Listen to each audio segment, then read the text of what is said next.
waxaa jirta qiso culimmadu ay sheegaan waxaa sheegay yaquut alxamawi raximahullah nin imaama oo ka mid ah min a'immati shaaficiya oo la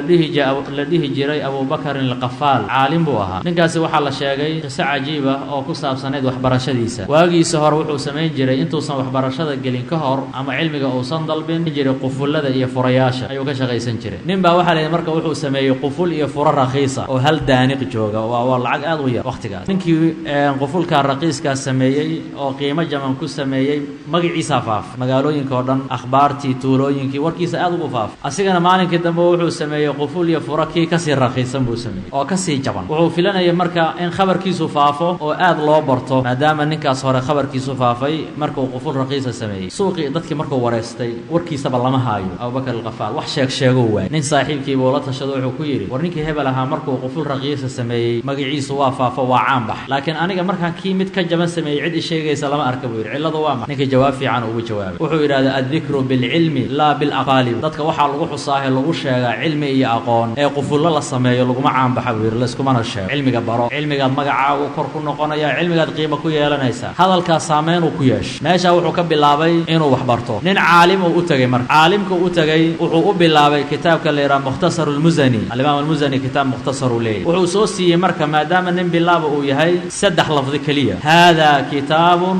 ikhtasartuhu intaasuu soo siiyey soo yidhi soo xifdi habeenkii buu gurigiisa la tegey habeenkii o dhan intaasuu ku celceliyaa haadaa kitaabun ikhtasartuhu haadaa kitaabun ikhtasartuhu ilaa derisku maqleenoo xaafadaha laga dhegaysanayo intaas uu ku celcelinayo habeenkii waa seexday subaxdii markuu soo kacay waa hilmaamay saddexdii lafdi meeluu ka keenuu gara waayey markaasna da'diisu 40 jir waa nin weyn 40 sano u jira asoo murugaysan ayuu guriga ka soo baxay islaan deriska ah ayuu la kulmay oo xaafadiisa deris la ahayd markaase waxay ku tiri xaloo dhan waa dhafraysabay oo waxaad ku haysay haadaa kitaabun ikhtasartuhu gabadhii baa u sheegtay lafdiga ka lumay alfaadii saddexda ahayd ou lumiyey gabadhii baa xasuusiyey ayadii buu ka muraajacaystay marka maadaama asiga uu lumiyey waa murugooday marka wuxuu ka murugooday saddex lafdi oo xaloo dhan ku celcelinayay inuu lumiyey gabar derisana ay xifdisay oo hadda asiga u muraajacaynayso shiikhii buu u tegey qisadii ku dhacdo u sheegay wuxuu yidhi xala saasa igu dhacday xaloo dhan aan ku celcelinaya markaan seexdana waa lumay kelimaad taakana gabar deriskaa ii sheegtay wuxuu yidhi ha niyad jabin tarbiyada caalimka aad ay muhiim u tahay haddii aad laasimto buu yidhi xifdiga iyo cilmiga inaad ku mashquusho caaday kuu noqonaysaa buu yidhi dhaqanay kuu noqonaysaa marka dambe hadday dhaqan kuu noqotana way kuu fududaanaysaa taladii buu qaatay waa laasimay